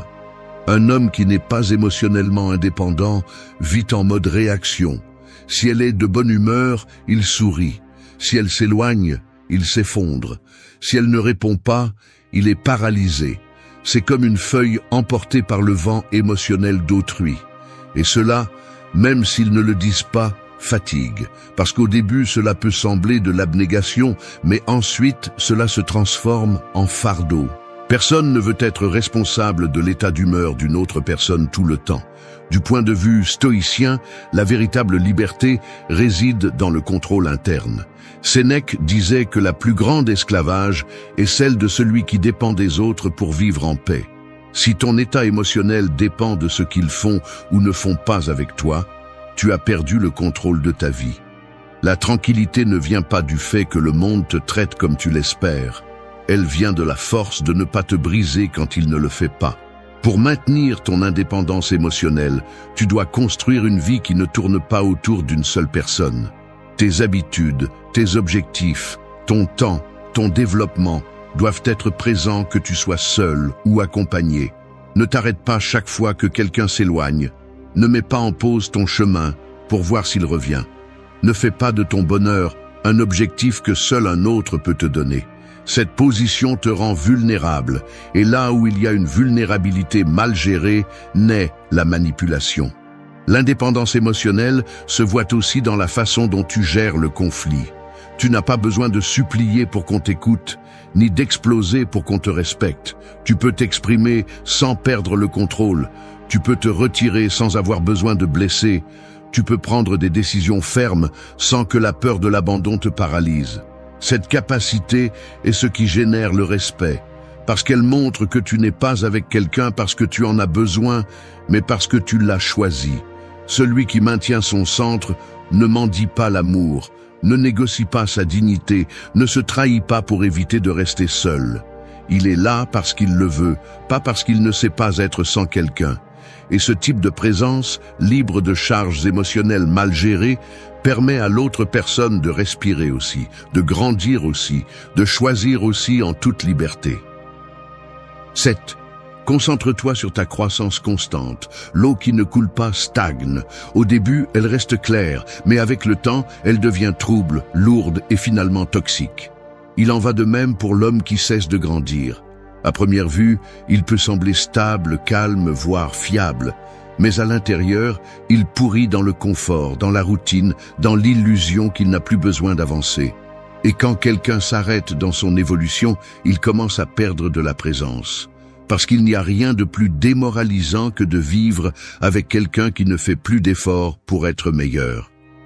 La croissance constante n'est pas une option pour celui qui veut être pris au sérieux. C'est une nécessité. C'est ce qui garde ton esprit vif, ta vision claire et ton énergie active. Il ne s'agit pas de devenir accro à la réussite, mais de vivre dans un état où tu ne cesses jamais de construire. Non pas pour prouver, mais parce que ton identité est liée au progrès. Une femme peut être attirée par qui tu es aujourd'hui, mais elle restera fidèle à celui qui continue de grandir sans s'arrêter. Parce que la croissance inspire, contagie, génère du respect. Quand quelqu'un voit que tu t'améliores chaque jour, il se sent motivé à ne pas rester en arrière. En revanche, si tu stagnes, si tu arrêtes de bouger, si tu te contentes du minimum, la relation devient une cage sans oxygène. Ce qui était autrefois de l'admiration devient de l'ennui. Selon la philosophie stoïcienne, la croissance ne dépend pas des circonstances extérieures. Elle dépend de ta réaction face à elle. Épictète enseignait que peu importe ce qui se passe, ce qui compte, c'est ce que tu en fais. Si chaque expérience devient une excuse pour te plaindre, une raison pour t'arrêter, tu gaspilles des opportunités de transformation. Mais si chaque coup devient une leçon, si chaque défi est pris comme une marche, alors il n'y a aucune force qui peut t'arrêter. Se concentrer sur la croissance ne signifie pas seulement travailler plus ou gagner plus. Cela signifie te connaître, détecter tes points aveugles, affronter ce que tu évites, affiner ton caractère. Cela signifie te mettre mal à l'aise quand tout semble confortable, te pousser plus quand tu pourrais te détendre, te mettre dans des environnements qui te défient, au lieu de t'entourer uniquement de ceux qui t'applaudissent. La croissance réelle se remarque dans la façon dont tu réponds aux conflits, comment tu gères ton temps, la qualité de tes relations, la façon dont tu prends soin de toi physiquement et mentalement. Ce n'est pas un processus immédiatement visible, mais on le perçoit dans ton énergie, ta maturité, ta façon d'être dans le monde. Et cela compte, parce que tout le monde ne cherche pas un corps parfait, mais ils sont attirés par un esprit fort, une attitude ferme et une vision claire. Ne t'arrête pas pour les éloges et ne te laisse pas freiner par les critiques. Celui qui se laisse influencer par l'approbation se paralyse aussi avec le doute.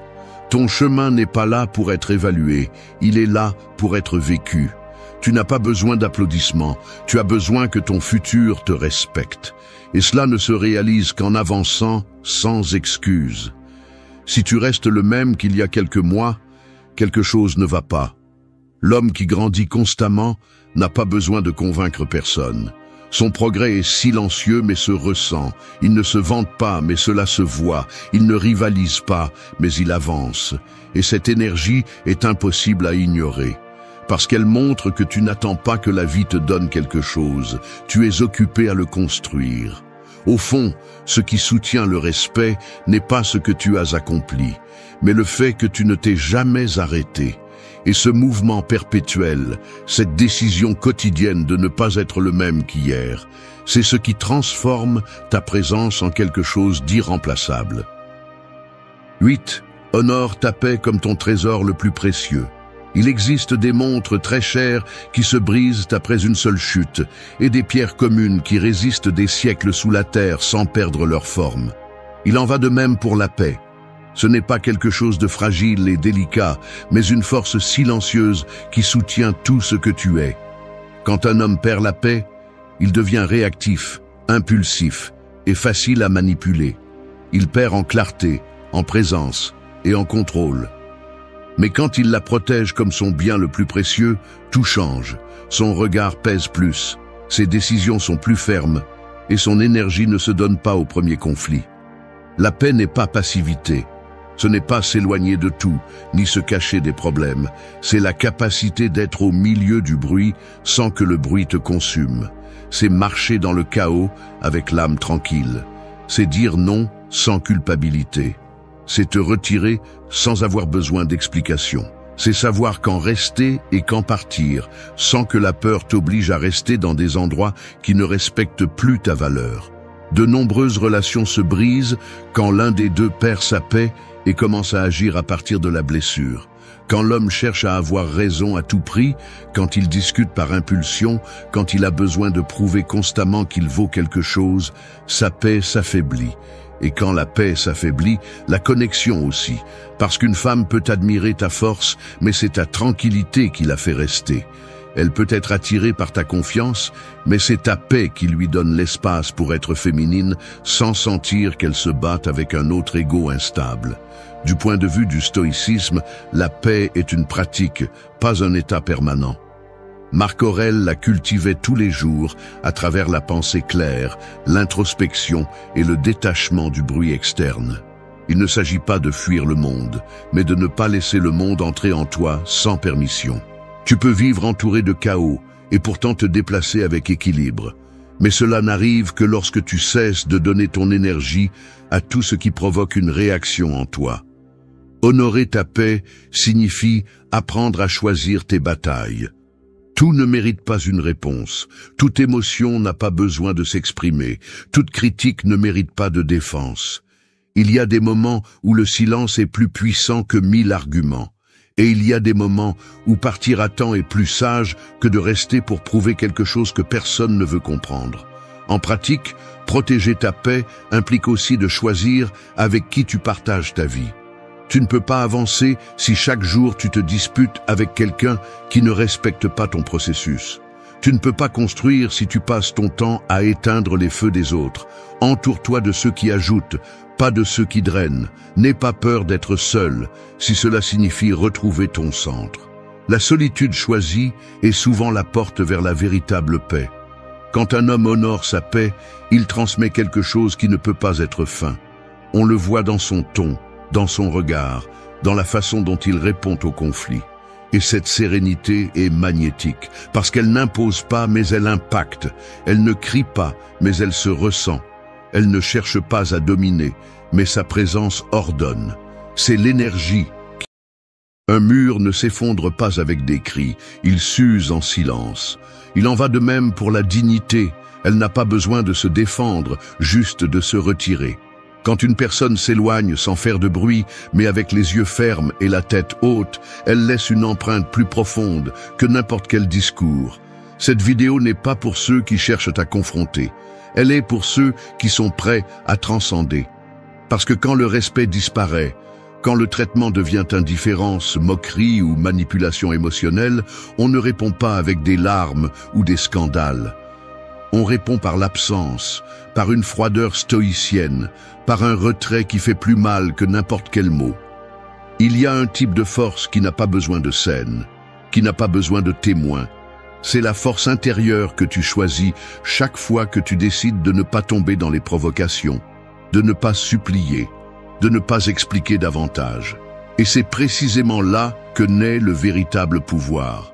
Celui qui ne s'impose pas par la violence, mais qui se manifeste avec calme. Celui qui ne demande pas de reconnaissance, parce qu'il se reconnaît déjà lui-même.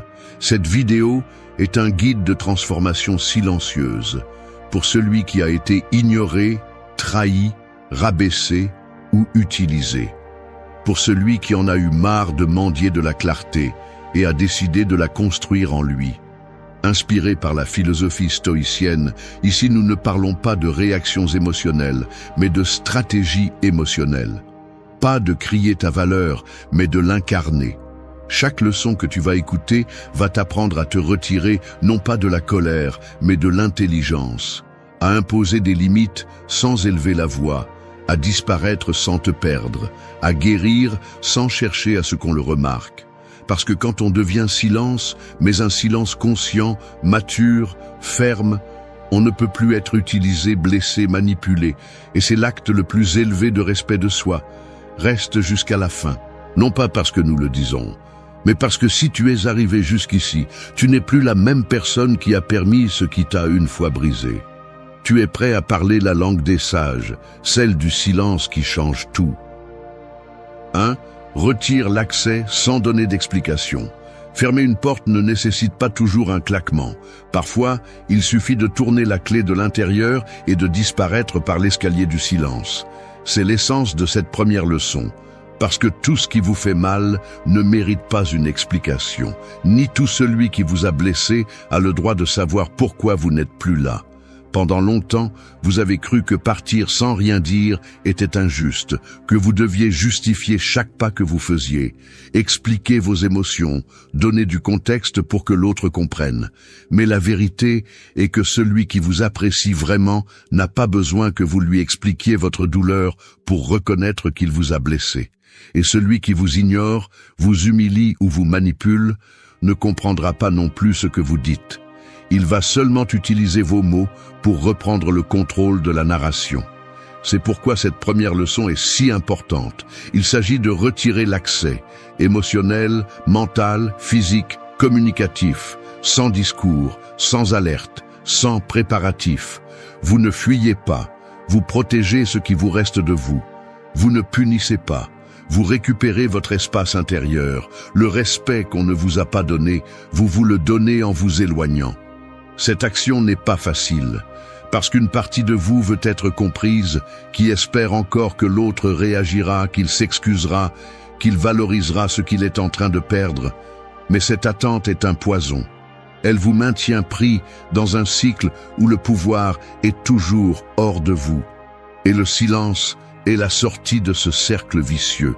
C'est la coupure qui cesse d'alimenter une connexion brisée. Retirer l'accès n'est pas seulement arrêter de répondre aux messages ou bloquer un numéro. C'est un acte interne de détachement. C'est décider que vous n'allez plus prêter vos pensées à celui qui n'a pas su les protéger. Que vous n'allez plus vous épuiser à essayer de prouver votre valeur à celui qui a décidé de l'ignorer. Et cette décision, bien qu'invisible, se ressent. Elle se transmet. Parce que celui qui jouait avec votre temps, avec votre affection ou avec votre présence, se heurte maintenant à un mur. Et ce mur a été construit avec dignité. Vous n'avez pas besoin de poster un statut pour qu'il sache que vous êtes fatigué. Vous n'avez pas besoin d'écrire une lettre que personne ne lira avec le cœur ouvert. Vous n'avez pas besoin d'annoncer votre départ. Celui qui vous a perdu le saura quand il ne vous trouvera plus, quand son accès aura été supprimé sans scandale, sans drame et sans un seul mot. Ce type de force n'est pas agressive. Elle est élégante. Elle ne cherche pas la vengeance. Elle cherche la libération. Elle vous sort du combat qui n'a plus de sens, de l'explication qui n'allait jamais être comprise, du besoin de validation qui ne fait que vous affaiblir. Ici, il ne s'agit pas d'orgueil, il s'agit d'auto-respect. Si quelqu'un n'a pas pris soin de votre présence, il ne mérite pas d'explication pour votre absence. Si quelqu'un a joué avec vos émotions, il n'a pas le droit de savoir comment vous vous sentez. Si quelqu'un s'est moqué de votre dévouement, il n'a pas besoin de savoir que vous êtes blessé. Parce que le silence n'est pas de l'indifférence, c'est de la clarté. C'est la voix mature de celui qui a compris que parfois le plus sage est de se taire et de s'éloigner. C'est le premier pas du retrait stoïcien, l'acte silencieux qui initie votre transformation. N'expliquez à personne pourquoi vous êtes parti, que le vide que vous laissez parle pour vous. 2. Monte de niveau en privé. Un arbre ne fait pas de bruit lorsqu'il grandit, mais ses racines se développent sous terre jusqu'à ce qu'un jour, son ombre change tout. C'est ainsi que tu dois grandir maintenant, en silence, sans demander d'attention, sans donner d'explication, sans essayer d'impressionner qui que ce soit. Parce qu'après avoir retiré l'accès, ce qui suit n'est pas de chercher à être remarqué, c'est monter de niveau sans l'annoncer. La plus grande erreur après s'être éloigné d'une relation toxique ou d'un environnement qui t'a épuisé est de croire que tu dois prouver que tu vas mieux. C'est tomber dans le piège de vouloir montrer que tu souris maintenant, que tu vas bien, que tu avances. Mais ce besoin d'être observé est encore une forme de dépendance. Tu leur donnes encore du pouvoir si tu attends qu'ils le remarquent. Ce qui est vraiment puissant, c'est quand tu le fais pour toi, pas pour les autres.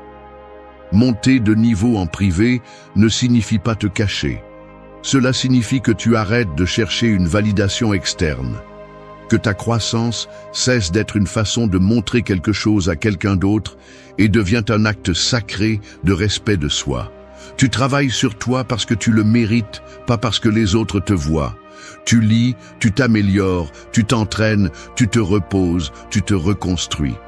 Non pas pour prouver un point, mais pour te retrouver.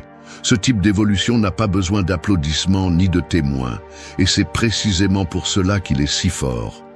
Parce que tu n'es plus sur scène, tu es en processus.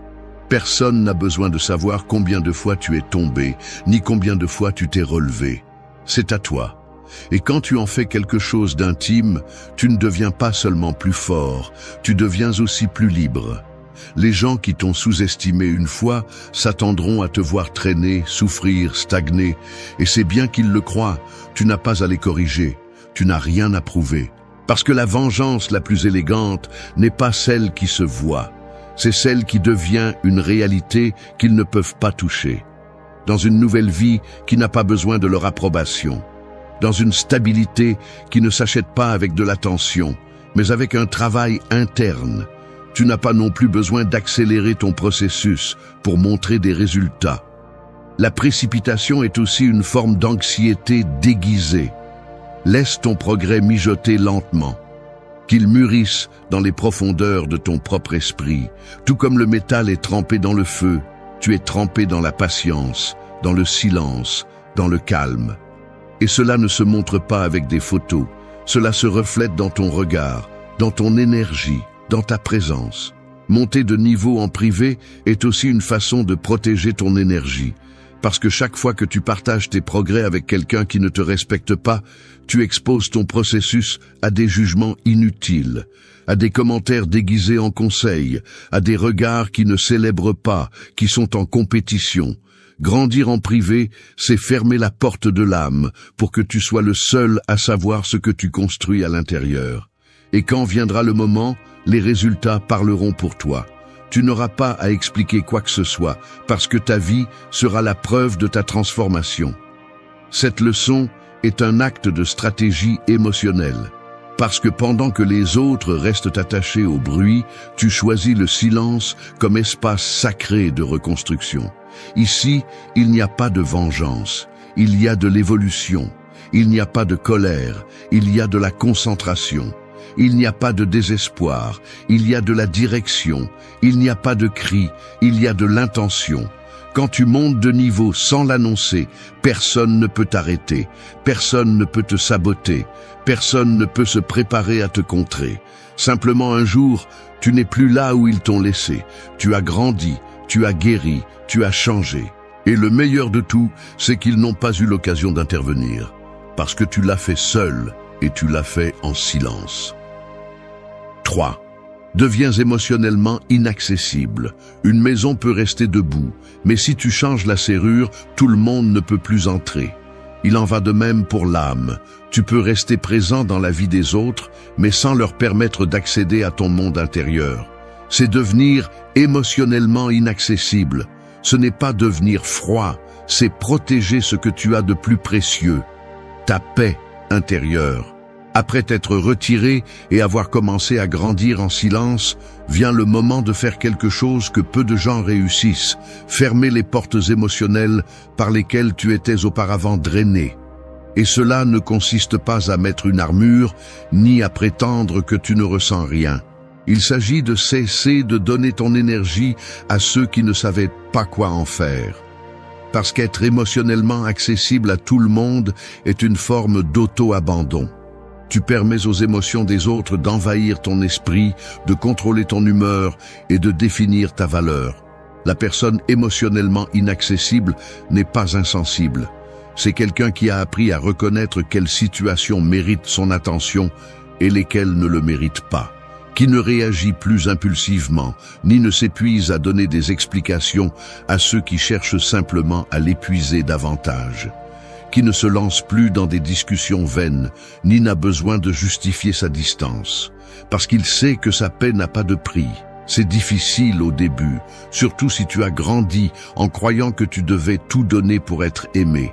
Si on t'a appris que d'être disponible pour tout le monde faisait de toi une bonne personne. Mais ce que personne ne t'a dit, c'est que cela te laisse exposé, vulnérable face à ceux qui ne sont pas dans ta vie pour prendre soin de toi, mais pour utiliser ta sensibilité comme une arme contre toi. C'est pourquoi ce point est une révolution interne. Devenir émotionnellement inaccessible implique aussi de cesser de réagir aux provocations. Ce n'est pas de l'indifférence, c'est du self-control. Si quelqu'un t'attaque, mais que tu ne réponds pas, ils sont confrontés à un vide qui les déconcerte. Ils attendaient ta colère, tes larmes, ton explication. Mais tu ne donnes plus cela. Parce que tu as compris que chaque fois que tu réponds à quelqu'un qui ne te respecte pas, tu lui donnes du pouvoir sur toi. Et ce pouvoir n'est plus à vendre. Cela signifie aussi ne pas trop t'expliquer. Quand quelqu'un te maltraite ou t'ignore, et que tu ressens le besoin d'expliquer pourquoi cela t'a fait mal, tu essaies de convaincre quelqu'un qui a déjà décidé de ne pas te voir. Quel est l'intérêt de continuer à parler à un mur en espérant de la compréhension? Il est sage de garder tes mots pour toi, pour ton journal, pour ton processus. Les personnes les plus fortes ne sont pas celles qui explosent, ce sont celles qui ne permettent plus aux émotions des autres de dicter leurs mouvements. Celles qui n'ont pas besoin de dire tout ce qu'elles ressentent pour valider qu'elles ressentent. Celles qui deviennent une forteresse émotionnelle, accessible pour ceux qui les respectent, inaccessible pour ceux qui ont déjà prouvé qu'ils ne méritent pas cette proximité. Devenir quelqu'un d'émotionnellement inaccessible est un acte de soin de soi avancé. Tu ne cherches plus à être compris, tu cherches à être en paix. Tu ne supplies plus pour une connexion, tu choisis la qualité. Tu ne partages plus par impulsion, tu partages par confiance. Et cette différence change toute ta vie. Ne te cache pas, élève simplement ton standard. Si quelqu'un doit avoir accès à toi, c'est parce qu'il a prouvé qu'il le mérite. Parce que celui qui joue avec ce que tu ressens ne mérite pas de toucher à nouveau ce que tu as guéri. Et celui qui n'était pas là quand tu en avais le plus besoin ne devrait pas être là maintenant que tu vas à nouveau bien. Ferme-leur la porte émotionnelle et observe comment le respect commence à naître là où il n'y avait auparavant que de l'abus de ta sensibilité. 4. Impose des limites sans bruit. Le feu ne prévient pas quand il brûle, il le fait simplement. Il n'a pas besoin d'expliquer ses conditions. Il n'a pas besoin d'avertissement pour être respecté. C'est ainsi que fonctionnent les limites bien posées. Elles ne crient pas, elles ne supplient pas, elles n'implorent pas la compréhension. Elles sont simplement là, fermes, silencieuses et percutantes. Si quelqu'un les franchit, il le sent. Et cela suffit. Ce point ne concerne pas les confrontations ou les menaces. Il ne s'agit pas de faire des publications passives agressives ou d'envoyer de longs textes disant que tu en as assez. Cela reste une façon de donner de l'énergie à ce qui t'épuise. La véritable limite s'impose par des actions, quand tu arrêtes de répondre, quand tu arrêtes d'être là, quand tu décides que tu ne vas plus tolérer ce que tu tolérais avant, et tu le fais sans drame, sans bruit, sans l'annoncer. Le problème avec beaucoup de limites, c'est qu'elles sont pleines de mots, mais vides de conséquences. Tu dis que tu ne reviendras pas, mais tu reviens. Tu dis que cela t'affecte, mais tu ne te retires pas. Tu dis que tu mérites plus, mais tu continues à accepter la même chose. Ainsi, tes paroles perdent du poids. Tu deviens prévisible, manipulable. Et c'est là que tu te rends compte que les vraies limites ne s'annoncent pas, elles s'exécutent.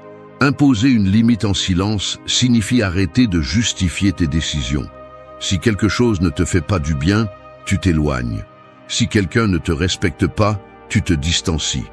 Tu ne le négocies pas, tu ne l'expliques pas, tu ne le supplies pas. Le respect commence quand tu arrêtes de tolérer ce qui te diminue. Tu n'as pas besoin que l'autre comprenne, tu as besoin d'être cohérent avec ce que tu sais que tu mérites. Ce type de limite est le plus impactant, parce qu'il coupe le cycle de l'épuisement émotionnel, parce qu'il rompt avec l'habitude de parler, de supplier, de répéter. Tu n'es plus en mode victime, tu es en mode décision. Et cela se voit. Les personnes qui avaient l'habitude de franchir tes barrières commencent à se sentir confuses, non pas parce que tu leur as crié dessus, mais parce qu'elles ne trouvent plus d'entrée. Ce silence leur fait comprendre que tu n'es plus disposé à négocier ta dignité. Poser des limites implique aussi de supporter le vide. Parce que souvent, quand tu arrêtes de permettre ce qui était normal avant, tu te retrouves seul. On te traite de froid, on t'accuse d'exagérer, on essaie de te faire te sentir coupable. Imposer des limites sans bruit éduque aussi. Cela enseigne à l'autre qu'il ne peut plus agir comme avant. Que tu n'es plus disponible pour les jeux, pour les manipulations, pour les dynamiques qui t'épuisaient. Et même si au début ils essaient de tester tes barrières, avec le temps ils comprendront que tu ne joues plus le même jeu. Non pas parce que tu l'as dit, mais parce que tu l'as soutenu. Tu décides qui a accès à ton énergie. Tu décides combien tu donnes, combien tu tolères, combien tu permets. Et cela ne se discute pas, cela s'exerce. Cela devient une partie de ta présence. Cela se perçoit dans ta façon d'agir, dans tes silences, dans tes retraits. Arrête de vouloir être compris par ceux qui ne comprennent que le langage du contrôle. Arrête d'essayer de faire changer les autres. Change-toi. Fais de ton énergie quelque chose de si sacré que celui qui veut être prêt doit le mériter. Et s'ils ne le méritent pas, ils ne seront simplement pas là. Non par haine, pour la paix, pour le respect de soi, pour l'évolution. Parce que quand tes limites parlent plus fort que tes mots, tu commences à vivre à partir d'un endroit où l'amour de soi n'est pas mendiant. Il s'établit, sans bruit, sans permission, sans culpabilité. 5. Arrête de participer là où tu n'es pas valorisé. Un joueur peut avoir du talent, de la force et de la vision, mais s'il est dans une équipe qui ne lui passe pas le ballon, son potentiel s'éteint. Non pas parce qu'il a perdu de la valeur, mais parce qu'il est au mauvais endroit. Et le plus triste n'est pas d'être ignoré. Ce qui est vraiment destructeur, c'est de continuer à participer à un jeu où tu n'es plus pris en compte. C'est le piège. Rester et essayer d'ajouter de la valeur dans des espaces où on ne fait que te soustraire. Être présent dans un lieu où tu n'es pas valorisé n'est pas de la loyauté, c'est de l'auto-abandon. C'est comme donner de l'oxygène à celui qui t'asphyxie. C'est vouloir construire avec des personnes qui n'apparaissent que lorsqu'elles ont besoin de quelque chose de toi. Et tu le sais, tu le sens. Ce sentiment silencieux que tu n'es plus écouté, que tu n'es plus pris en compte, que tu es là par obligation ou par peur d'être seul. Mais cette présence n'est pas du respect, c'est de l'usure. Il est difficile d'accepter que tu n'es pas valorisé, parce que cela t'oblige à regarder la vérité sans filtre, à arrêter de te justifier, à arrêter d'attendre, à arrêter de chercher des raisons de rester. Mais au moment où tu le reconnais, quelque chose en toi s'allume. le respect de soi se réveille. Et alors tu comprends que continuer à participer n'est plus de la noblesse, c'est une trahison envers toi-même. Quand tu arrêtes d'insister, quand tu décides de faire un pas en arrière et de te retirer, tout commence à se mettre en ordre. Parce que le silence nettoie aussi. Parce que ton absence clarifie ce que ta présence ne pouvait plus soutenir. Tu n'as pas besoin de faire une scène, tu n'as pas besoin d'annoncer que tu pars, tu dois juste partir, quitter cet espace où on t'utilisait, où on te tolérait, où on ne te cherchait que quand cela les arrangeait. Non pas pour te venger, mais pour protéger ce que tu vaux. Ce type de retrait est un acte de maturité émotionnelle. Tout le monde ne le comprend pas. Certains le verront comme de la froideur, de l'égoïsme, de la trahison. Mais ce n'est pas le cas. C'est de la cohérence. Parce que ton temps, ta présence, ton affection sont des ressources sacrées. Et si quelqu'un ne les valorise pas, alors il ne mérite pas de les avoir. Aussi simple que ça. Rester en espérant qu'il change, c'est comme arroser une pierre en espérant qu'elle fleurisse. Peu importe combien tu essaies, ça ne va pas arriver. L'erreur n'est pas d'avoir fait confiance. L'erreur est de rester là quand tu as déjà vu tout ce que tu avais besoin de voir. L'indifférence, la moquerie, le mépris silencieux, les messages non répondus, les excuses constantes, tout cela est une réponse. Et quand tu apprends à lire entre les lignes, tu n'as plus besoin de mots pour prendre des décisions. Les faits te suffisent. Arrêter de participer, c'est aussi arrêter de justifier pourquoi tu le fais. Tu n'as pas besoin de convaincre qui que ce soit. Tu n'as pas à expliquer pourquoi tu t'es éloigné. Celui qui ne t'a pas valorisé saura pourquoi tu t'es perdu. Et s'il ne le comprend pas, cela n'a pas d'importance non plus, parce que tu n'es plus là pour plaire. Tu es là pour te construire, pour te guérir, pour grandir. Et ce processus nécessite des espaces qui te nourrissent, pas qui t'absorbent. Pose-toi cette question chaque fois que tu te sens confus. Quelle version de moi apparaît quand je suis avec ces personnes? Si c'est une version insécurisée, silencieuse, brisée ou frustrée, alors tu as ta réponse. Ton silence sera le nouveau langage avec lequel tu communiqueras ta valeur. Tu n'as pas besoin de crier que tu pars. Tu as juste besoin d'arrêter d'être là et tu verras comment l'énergie change, comment ton esprit s'éclaircit, comment ton estime de soi se recompose. Parce que cesser de participer là où tu n'es pas valorisé n'est pas un acte de faiblesse, c'est une déclaration de force. Une qui se dit sans mots, mais se ressent comme un rugissement. 6. Désactive l'impulsion d'expliquer ta douleur. Exposer la blessure au même air qui l'a infectée ne la guérit pas, elle l'approfondit. C'est ce que tu fais chaque fois que tu essaies d'expliquer ta douleur à ceux qui l'ont causée ou à ceux qui ne se sont jamais souciés. Tu espères de la compréhension, de la validation ou au moins un minimum de signes d'empathie, mais ce que tu reçois la plupart du temps, c'est de la froideur déguisée en neutralité, de l'indifférence qui coupe plus que n'importe quel mot. Et tu finis par te demander pourquoi tu continues à saigner après avoir tout donné. Il faut rompre avec ce besoin, de manière radicale, ferme, consciente. Tout le monde ne mérite pas de savoir ce que tu as ressenti. Tout le monde n'a pas la capacité émotionnelle de comprendre ce que tu as vécu. Et continuer à donner tes émotions à des personnes qui ne savent les utiliser que comme des armes n'est pas du courage. C'est de l'auto-abandon. C'est supplier d'être vu par celui qui a décidé de t'ignorer il y a longtemps. C'est laisser les autres réécrire ton histoire sans même la connaître. Tu n'es pas obligé d'expliquer pourquoi tu as changé, pourquoi tu n'appelles plus, pourquoi tu ne souris plus de la même manière, pourquoi tu t'es éloigné. Tu n'es pas obligé de raconter comment on t'a brisé en petits morceaux. Tu n'as pas à transformer ta douleur en leçon pour celui qui n'a jamais été disposé à apprendre. Si quelqu'un te valorisait vraiment, il ne te demanderait pas d'expliquer pourquoi tu vas mal. Il le saurait, il le sentirait, il le respecterait. Cette impulsion de t'expliquer naît de l'espoir d'être compris, mais c'est un piège très dangereux. Parce que dans le processus de t'ouvrir, tu te dénudes à nouveau devant celui qui t'a déjà fait défaut. Et te voilà encore, attendant des mots de réconfort là où il n'y a que du vide. Rien ne te détruit plus que d'attendre de l'humanité là où il n'y a que de l'ego. Si tu as déjà vu qui est qui, pourquoi insistes-tu à te montrer vulnérable devant les mêmes yeux qui n'ont jamais su te regarder? Garder ta douleur pour toi n'est pas de la lâcheté. C'est du respect de soi. C'est de la protection. C'est savoir que tout ce que tu ressens ne doit pas être partagé, surtout avec celui qui ne saurait pas le soutenir. C'est choisir le silence comme bouclier. C'est fermer la bouche, non pas par peur, mais par sagesse. Parce que tu as compris que parler à celui qui n'écoute pas, c'est comme jeter des graines sur du ciment. Rien n'y pousse, tu t'épuises seulement.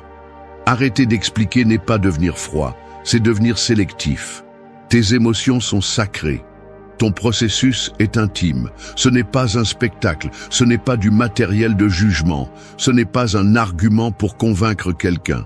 Si quelqu'un n'a pas vu ce que tu valais quand tu étais présent, il ne mérite pas de comprendre ton absence.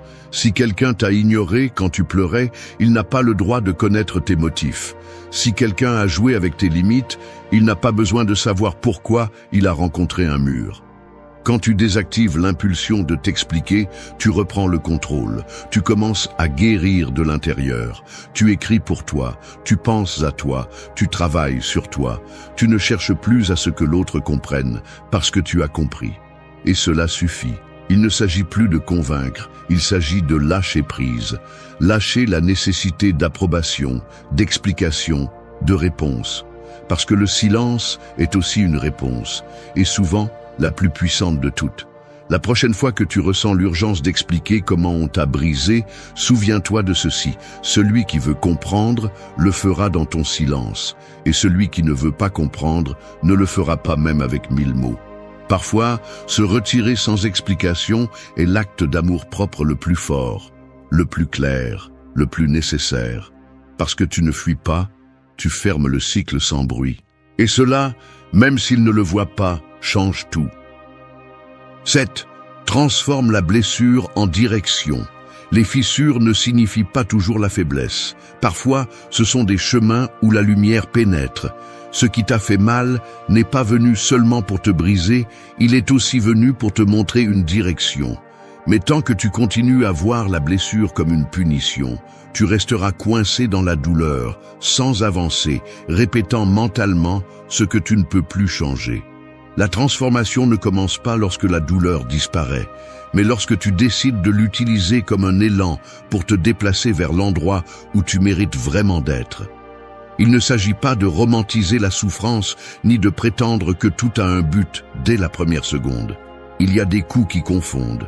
Il y a des pertes qui ne sont pas comprises au début.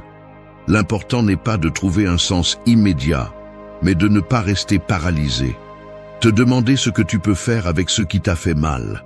Comment tu peux transformer cette cicatrice en une boussole. Transformer la blessure en direction signifie arrêter de vivre à partir de ce qu'on t'a fait et commencer à vivre à partir de ce que tu choisis maintenant.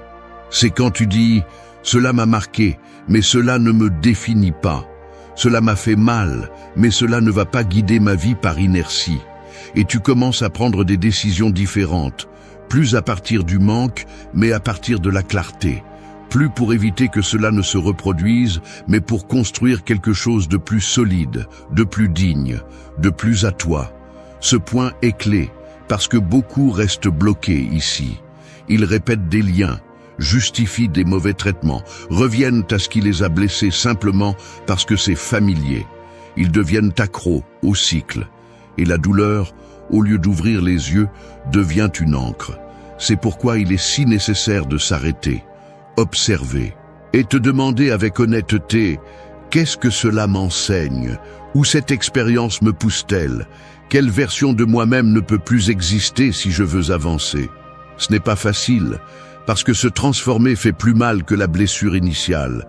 Cela t'oblige à lâcher des excuses, à te regarder sans filtre, à prendre des décisions qui n'ont pas toujours des applaudissements.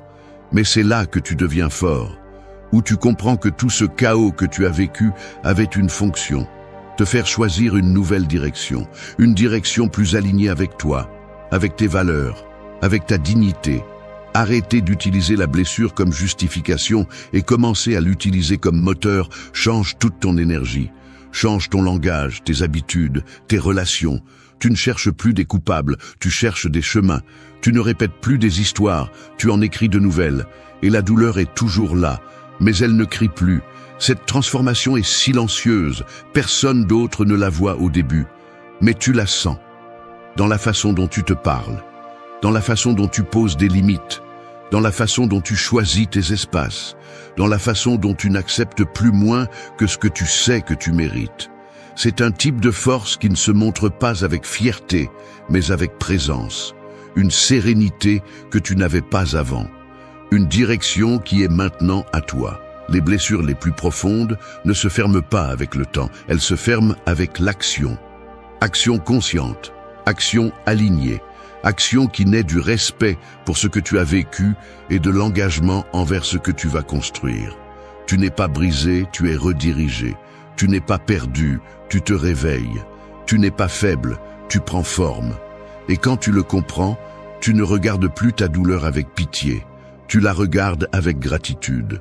Non pas parce que tu en avais besoin, mais parce qu'elle t'a poussé à te voir. Et cette rencontre avec toi-même, bien qu'elle fasse mal, est la base de toute transformation réelle. Parce que tu ne marches plus à partir de la blessure. Tu marches à partir du choix. Et cela change tout. 8. Disparaître avec dignité. Une ombre ne crie pas quand elle s'éloigne, elle se retire simplement avec le soleil. Ainsi doit être ton départ, des lieux où tu n'es plus le bienvenu, où ta valeur a été ignorée, où ta présence est devenue invisible. Tu n'as pas besoin de claquer la porte, ni de laisser des mots flotter dans l'air, pour montrer que tu es blessé. La véritable force se voit chez celui qui part, sans avoir besoin d'être vu, parce qu'il comprend que la dignité ne se négocie pas, elle s'incarne. Disparaître avec dignité n'est pas disparaître de la vie, c'est disparaître du conflit, du jeu émotionnel, du lieu où on te rabaisse pour se sentir supérieur. C'est cesser d'être là où tu t'épuisais à essayer d'être compris. C'est prendre tout ce que tu as appris, recueillir ta paix et faire demi-tour sans regarder en arrière. Pas par orgueil, par intelligence émotionnelle, par respect de soi. Beaucoup pensent que partir sans explication est lâche, mais il faut plus de courage pour se retirer en silence que pour rester à mendier de la reconnaissance. Il faut de la force pour accepter qu'il n'y a plus rien à dire, que la conversation s'est terminée il y a longtemps, même si les mots continuent d'essayer de sauver ce qui n'existe que dans ta tête. Quand tu disparais avec dignité, tu ne perds pas. Tu choisis de ne plus lutter pour ce qui a perdu de la valeur. La sortie sans scandale déconcerte, parce que celui qui a joué avec toi attend une réaction, une supplication, une explosion émotionnelle qui lui confirme qu'il a encore du pouvoir. Mais quand il ne l'obtient pas, quand il ne reçoit que ton silence en réponse, il comprend qu'il a perdu quelque chose qu'il ne récupérera jamais. Non pas parce que tu l'as perdu, mais parce que tu as décidé de ne plus offrir l'accès à ce qui était autrefois sacré. Ton dévouement, ton attention, ta vulnérabilité. Ce type de disparition n'est pas de l'indifférence, c'est de la maturité. Tu ne cherches plus à blesser ni à laisser une empreinte forcée. Tu n'as plus besoin de prouver quoi que ce soit. Tu es parti parce que tu n'avais plus rien à donner, parce que tu as compris que ton énergie n'est pas infinie, et que rester là, c'était continuer à t'éteindre. Et tu n'es pas venu dans ce monde pour te réduire, pour t'adapter. Tu es venu pour t'agrandir là où on te comprend, sans que tu aies besoin de t'expliquer tout le temps. Cela implique aussi de disparaître des conversations qui ne te nourrissent pas, des dynamiques qui se répètent comme un cycle toxique, des lieux où ta présence ne sert que de joker émotionnel. Tu ne fuis pas, tu te libères. Tu ne punis pas, tu choisis. Parce que tu en as eu assez de te mettre en second plan en attendant d'être vu. Et tu as décidé que la priorité, c'est toi. Disparaître avec dignité, c'est l'art de se retirer en laissant clair, sans mots, que ce que tu as perdu ne se compare pas à ce que tu vas récupérer maintenant que tu es en paix. Que le silence n'est pas une faiblesse, c'est une décision. Que ton absence ne cherche pas à causer du tort, elle cherche à restaurer l'ordre interne. Tu n'as pas besoin de laisser des marques pour prouver que tu étais là. Ton changement sera évident quand tu ne seras plus disponible pour ce qui te brisait auparavant. Quand tu partiras, ne regarde pas en arrière, parce que celui qui t'a perdu n'a pas besoin de te voir partir pour s'en rendre compte. L'écho de ton silence sera suffisant. Et toi, en revanche, tu seras de l'autre côté, en train de te reconstruire loin du bruit, avec plus de dignité, plus de clarté et plus de force que jamais. Merci d'être resté jusqu'à la fin de la vidéo. Si vous avez tout vu, commentez « Je suis stoïcien » comme notre signe secret, indiquant que vous êtes un véritable apprenant.